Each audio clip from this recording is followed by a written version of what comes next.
Hello students, welcome to your channel. Please like, share and subscribe your own channel, School Studies. School Studies is pleased to announce the launch of our educational website, Patel Section. After years of hard work and dedication, we are delighted to officially announce the launch. Our goal with this website is to provide our students with an easier way to learn their lesson and prepare for exams. The new website is interactive and gives better access to NCERT solution, GSEB solution, Kids Zone and general knowledge courses and quiz. We will be constantly updating our content with helpful information, articles, blogs, newsletters, new course announcements. We hope you find the new website with a fresh look, easy to access information. For any question, suggestion, feedback or comments, please contact us today. Today we will see a video related to NCERT solution for class 8 civics, chapter 4 understanding laws. Let's solve the textbook exercise. The first question is, write in your own words what you understand by the term the rule of law. In your response, include a fictitious or real example of a violation of the rule of law. The rule of law is a provision of the Indian Constitution that states that all people in independent India are equal before the law. Every law is equal for every citizen in the country. Neither the president nor any other high official is above the law.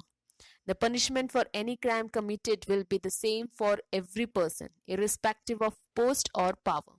For example, if a clerk is punished for corruption, the same punishment needs to be given to the higher official or the minister for committing the same crime of corruption.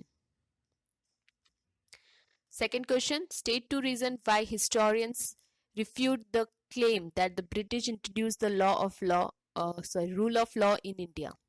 The two reasons why historians refute to claim that the British introduced the rule of law in India are: the colonial law was arbitrary. The Indian nationalists played a prominent role in the development of the legal sphere in British India. Third question, reread the story brought on how a new law on domestic violence got passed. Describe in your own words the different ways in which women's groups work to make this happen. The Protection of Women from Domestic Violence Act 2005 was passed with an aim to protect women against any kind of violence, be it physical or verbal. Various women's groups worked to make this happen by reporting multiple cases of domestic violence to the various forms. A group of lawyers, law students and activists worked together for drafting the domestic violence. Other than this, various women organizations, National Commission for Women made submissions to the Parliamentary Standing Committee. All these actions taken by women together made the government pass the bill against domestic violence. Fourth question, write in your own words what you understand by the following sentence on page 44-45. They also began beating for greater equality and wanted to change the idea of law from a set of rules that they were forced to obey to the law as including ideas of justice. So, India before independence was forced to follow the rules set by the British government. These sets of rules were arbitrary and were not authorized by the Indian nationalists. Hence, the freedom struggle against the Britishers also aimed at making a set of rules that were fair and just for all and were not just imposed on the Indians to follow.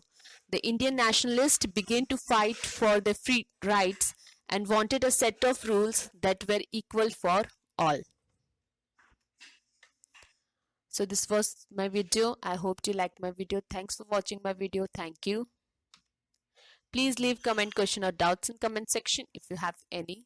Or you can drop a mail to us. You will find my email ID at the end of this video. You can also join us on Facebook page, follow us on Instagram, connect us on LinkedIn or tweet us on Twitter. Thanks for watching my video. Thank you.